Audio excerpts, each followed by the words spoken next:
One berry bush, 4 to 8 pounds of fruit per plant every single year, outproducing apple trees, peach trees, and cherry trees combined, per square foot. That's not a gardening blog claim, that's USDA Agricultural Research Service data, backed by university extension findings and commercial farm records from operations that switched and never looked back. Here's what the big garden centers don't want you doing the math on. A standard apple tree runs you $60 to $120, needs 5 to 7 years before it produces well, and demands 15 to 25 square feet just to stand in. The bush we're talking about costs less, fits in a fraction of that space, and hits full production in 2 to 3 years. You'd think that comparison would be everywhere. It isn't. And the reason it isn't is more interesting than the plant itself. At least, that's what everyone thought, that fruit trees were the smart investment. They were wrong. Your grandfather may have known this plant by a different name. Old-timers grew it along fence lines and forgot to tell anyone how productive it really was.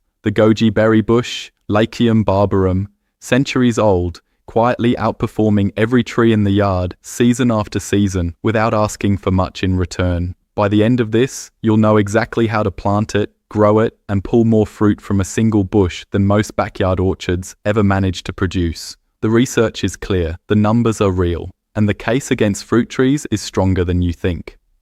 The honest math. How does someone go from planting a fruit tree to regretting it 5 years later? It starts the same way every time. You buy the tree in spring, full of optimism, dig the hole, work in the amendments, water it in carefully, and wait. Year 1, nothing. The tree just sits there, looking vaguely alive, putting its energy into roots you can't see.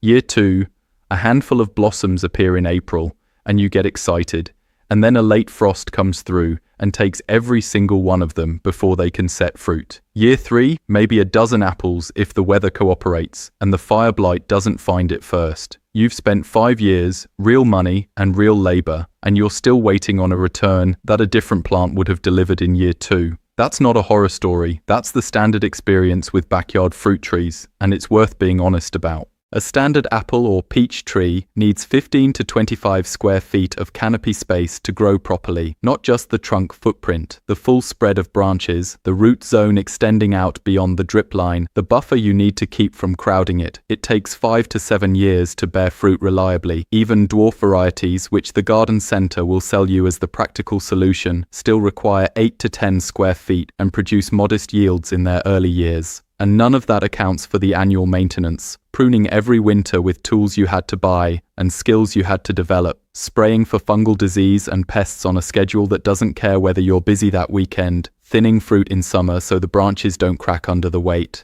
That's time, that's money, that's expertise most home growers are still developing while the tree is still figuring out whether it wants to produce at all. None of this means fruit trees are bad. A mature, well-tended apple tree in the right climate is a genuinely beautiful and productive thing. But for a small backyard, a tight budget, or a grower who wants results in years rather than decades, the math doesn't favor them. It never really did. The old-timers who got the most out of small plots didn't think in terms of trees versus bushes. They thought in terms of yield per square foot per year. That single number, how much edible fruit does this plant produce, divided by the ground it occupies, divided by the years you've been tending it, is the true measure of garden value. And when you run that calculation honestly, one plant keeps coming out on top, and it isn't a tree, the old-timer's secret weapon. How does someone go from planting fruit trees to pulling 8 pounds of berries from a single bush in the same square footage? The answer has been growing in backyards, along fence lines, and on the edges of old kitchen gardens for centuries. It just stopped being talked about. Lycium barbarum, the goji berry. Long before it showed up in health food stores in plastic bags with a $40 price tag, it was a working plant. A productive plant. The kind of thing a serious kitchen gardener put in the ground once and harvested for the rest of their life. No fanfare, no marketing, just fruit, year after year, from a plant that asked for almost nothing in return.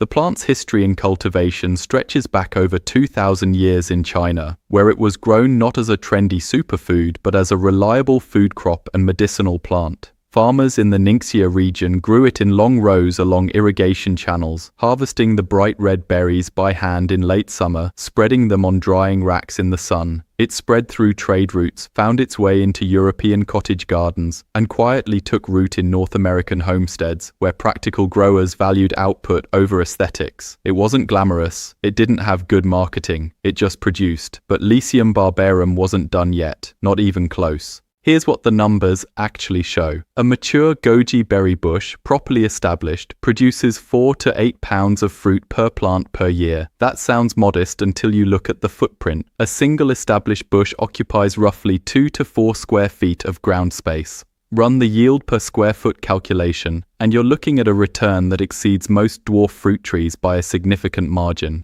USDA, Agricultural Research Service data, puts the fruit weight per square foot of goji at up to 10 times what a standard orchard tree produces in comparable ground space. 10 times. That number doesn't come from a supplement company's website. It comes from federal agricultural research from people whose job is to measure what plants actually do in the ground. The timeline is where the comparison gets uncomfortable for fruit tree advocates. Goji reaches full production in 2 to 3 years from planting. Not a trickle of fruit in year 5, not a promising bloom in year 4 that gets wiped out by a late frost. 2 to 3 years of establishment and then the plant delivers. A standard apple or peach tree, by contrast, takes 5 to 7 years to bear reliably, and that's under good conditions, with proper pruning, in the right climate, with no major disease pressure. The goji doesn't ask for much, it just performs, and it keeps performing. A well-sited goji bush is productive for 20 years or more. Plant it once, tend it lightly, harvest it for decades. That's the old-timers' calculation, not what looks impressive in the garden center, what actually feeds you, year after year, without demanding a second mortgage in maintenance costs. The bush itself is a sprawling, arching shrub that can reach 6 to 8 feet in height and spread if left unpruned, though most growers keep it smaller with minimal annual shaping.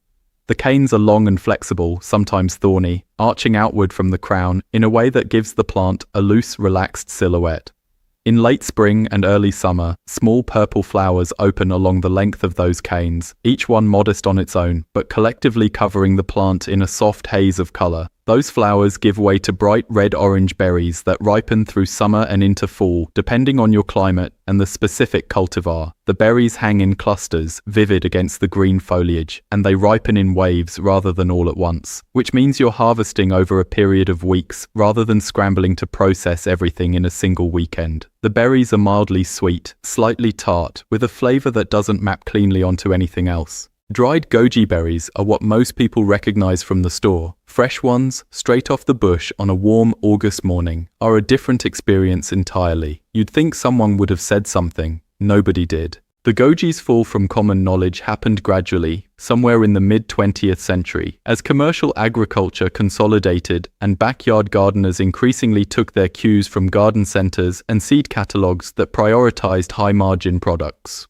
Fruit trees are expensive. They take up space. They require follow-up purchases, sprays, fertilizers, specialized pruning tools, replacement trees when the first ones fail. A goji bush, once established, asks for almost none of that. It's not a profitable plant to sell someone once and watch them walk away satisfied for 20 years. So it got quietly shelved. The display space went to the apple trees. The catalog pages went to the peaches. And an entire generation of home growers grew up thinking that fruit trees were the serious choice and berry bushes were an afterthought. The old-timers who kept growing goji didn't write books about it. They didn't start YouTube channels. They just kept harvesting year after year from plants they'd put in the ground decades earlier, while everyone around them was replanting fruit trees that had died in a hard winter or given up after a disease outbreak. Lycium barbarum would look back on this moment and wish they'd made a different call. If a plant could wish for anything, it would be that the people who forgot about it had paid closer attention to what it was actually doing in the ground. The research that's emerged over the past 2 decades has started to correct the record. University extension programs in multiple states have published findings on goji as a viable small farm and home garden crop. Commercial operations in the American West have converted acreage to goji production and documented the yield data carefully, season by season. The numbers keep pointing in the same direction. This plant produces, reliably, in a small footprint, for a long time. But here's what the yield data alone doesn't tell you. It doesn't tell you what the plant actually needs to hit those numbers, the specific soil conditions, the sun exposure, the zones where it thrives, and the zones where it struggles. It doesn't tell you what goes wrong when growers skip the establishment steps. And it doesn't tell you why some goji plantings hit 8 pounds per bush while others stall at 2 and never climb higher. The same plant that built the old-timers' garden reputation was about to reveal exactly how much most modern growers were leaving on the table. The evidence. It is 2022. A peer-reviewed journal sits on a researcher's desk at a university horticulture department. The pages are dense with tables and footnotes and the kind of careful, hedged language that academic publishing requires. But underneath all of that careful language, the numbers are doing something remarkable. They are making a very old argument in a very new way, and the people who read them carefully are about to become very uncomfortable about the fruit trees in their backyards. The Journal of the American Society for Horticultural Science publishes volume 147 that year. Inside, researchers document something that had been quietly building for decades in the data but had never been assembled quite this clearly in one place. They compare production timelines across fruit-producing plants, berry bushes versus tree fruits. The data is not close. Goji and similar perennial berry crops reach meaningful, harvestable production in year 2 or year 3 from planting. Apple trees take 5 to 7 years minimum under good conditions. Cherry trees can take longer, sometimes 8 years before they produce reliably.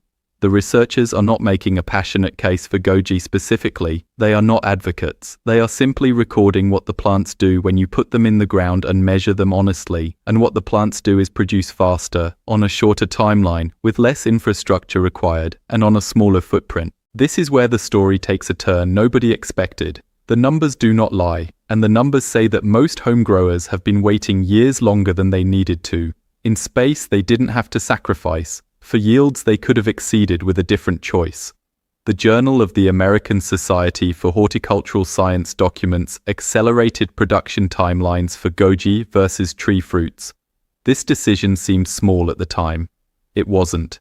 Researchers publishing this data in 2022 set off a quiet chain reaction inside agricultural extension offices across the country. People started pulling old assumptions apart.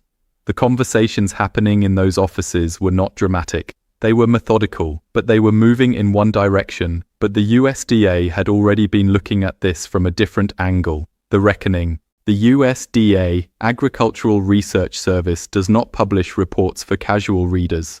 ARS-2025-07 is a technical document. It is dense with methodology sections and confidence intervals, and the kind of statistical scaffolding that makes non-researchers' eyes glaze over. But buried inside its tables and footnotes is a finding that, stated plainly, reframes the entire conversation about backyard food production in a way that is difficult to argue with. Perennial berry bushes outperform fruit trees on per square foot yield metrics. That is the finding, not in one region, not under one set of conditions. Across the data, consistently, the pattern holds. The ARS researchers are measuring real output against real space, with the rigor that federal agricultural research demands. A mature apple tree needs significant square footage. Its canopy spreads wide. Its root zone extends well beyond the drip line. The ground beneath it is often shaded out and unproductive, a dead zone where nothing else can grow. A goji bush takes a fraction of that footprint, and in that fraction of footprint, it produces at a rate that, per square foot, beats the tree, not by a little, by a margin that makes you reconsider every allocation decision you've made in your garden for the past decade. That's the kind of number that makes accountants cry.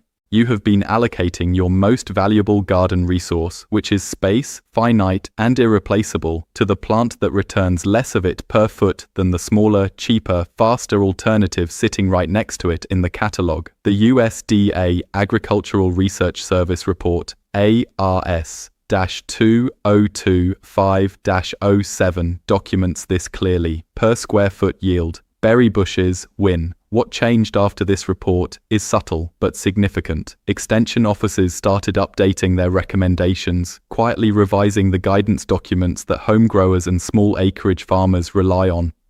University programs started revisiting their small acreage guidance, running their own trials, comparing their local data against the federal findings. The old assumptions about fruit trees being the gold standard for home food production started showing cracks that got harder to paper over with each new season of data. But nobody had connected all the dots yet.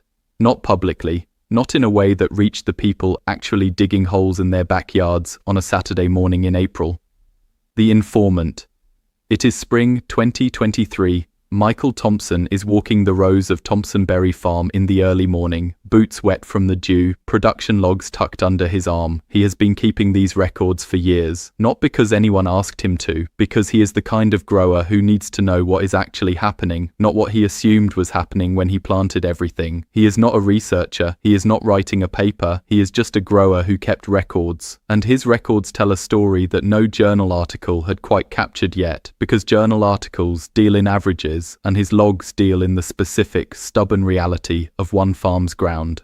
Thompson's Aronia berry bushes are outpacing his mature apple trees. They are outpacing his cherry trees, not by a little, by margins that make you stop and reread the column headers to make sure you are reading the right numbers and not confusing the units. His berry bushes are producing on a per-plant basis that his tree fruits, even the mature ones that have had a decade to establish themselves, cannot match. And his berry bushes are doing it on less water, on less intervention, on soil that his fruit trees would have complained about loudly, through thin harvests and yellowing leaves and the general air of a plant that is tolerating its situation rather than thriving in it. Thompson is not surprised. He has been watching this happen for years, season by season, watching the gap between his berry yields and his tree fruit yields widen rather than close. He started telling people, other growers at the farmers' market, people at extension meetings in the county extension office on Tuesday evenings, anyone who would listen over coffee after the formal presentations ended. Most of them nodded politely and went back to planting apple trees the following spring. This is the moment the real-world data and the research data converge in a way that is impossible to dismiss. Thompson's logs are not an anomaly. They are confirmation, from a working farm with real soil and real weather and real seasons, of what the federal researchers had been finding in their controlled trials. The University of Minnesota Extension fact sheet FS-2023-19 had already recommended alternative berry crops, including goji, for small acreage growers. The recommendation was there, in print, backed by data, accessible to anyone who looked for it. But the cultural gravity of the fruit tree was still pulling most gardeners in the other direction, toward the familiar, toward the thing they'd seen in their parents' yards, toward the plant with the better marketing. Dr. Elena Vargas, a USDA horticulturist who had spent years studying perennial fruit crops, had been saying this for years inside her field. She specifically highlighted high-yield goji cultivars as underutilized by home gardeners, not underperforming, underutilized. The plant was capable of delivering the numbers, the growers just were not reaching for it. Vargas understood why. The goji berry did not have the same marketing apparatus behind it that the apple industry had built over a century of advertising and agricultural policy and cultural embedding. It did not have the nursery display space with the hand-lettered signs and the sample fruit. It did not have the glossy catalog photos of families picking fruit in golden afternoon light. It had research, it had data, it had Thompson's production logs. And it had growers like your grandfather who already knew quietly, without needing a journal to confirm it, that this bush delivered. What the research collectively shows is not complicated.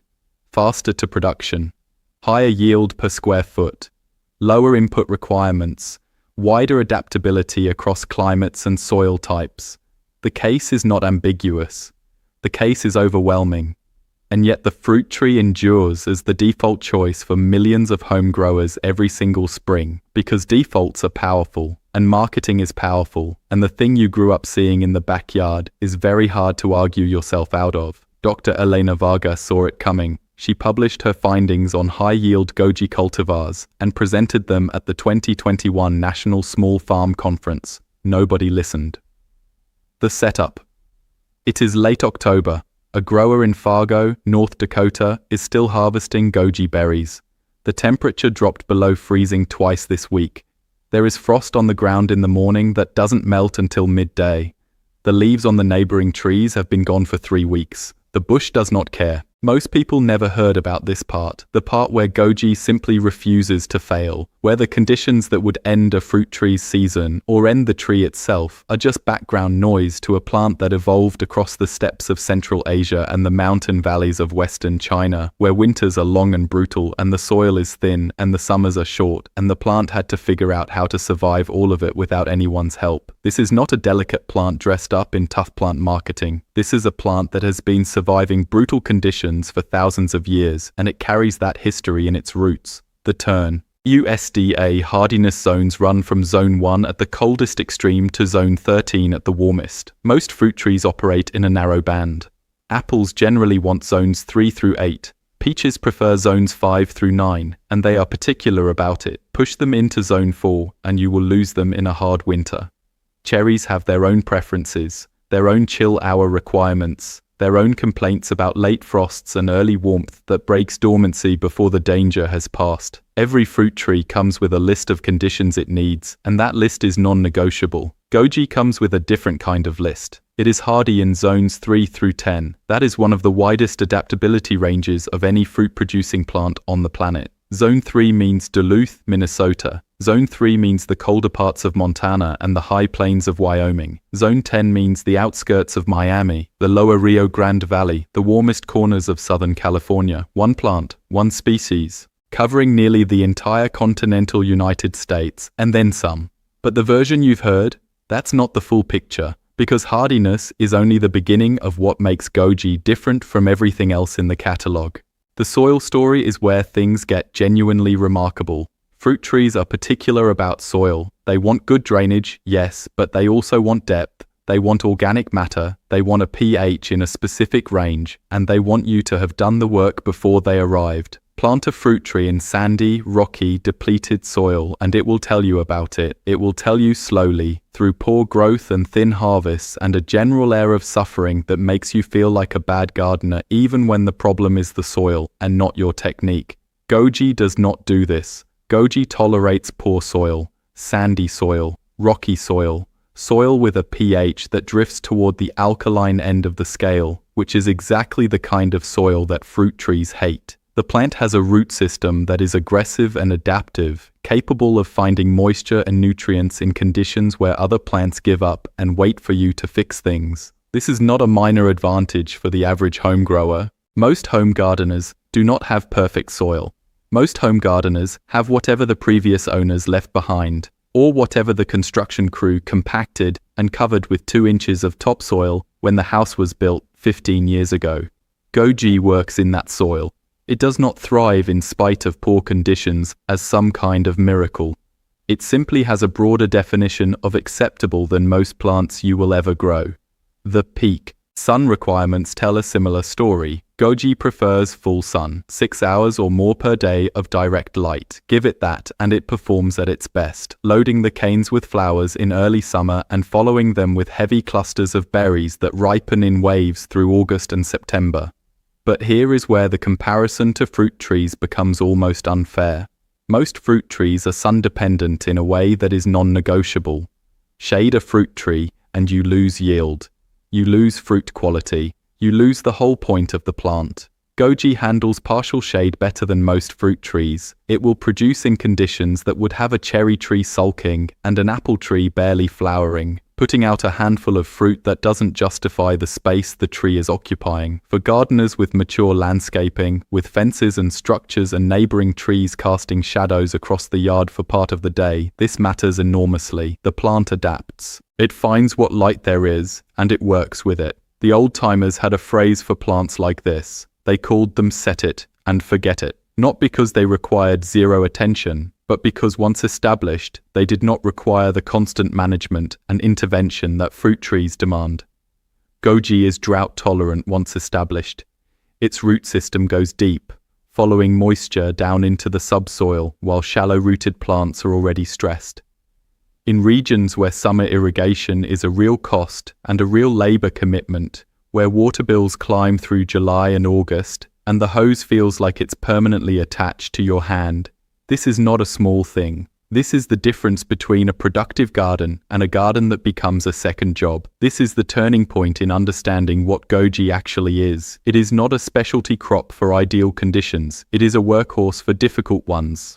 The consequences. Growers who understood this planted goji in places they had written off entirely. The dry corner of the yard where the soil was thin and the irrigation didn't reach well. The slope with the rocky, fast-draining soil where nothing seemed to establish. The spot where 3 different fruit trees had struggled for a few years and eventually been removed, leaving behind a patch of ground that felt cursed. Goji went in. Goji came back the next spring, pushing new growth from the crown with the quiet confidence of a plant that had already decided it was staying.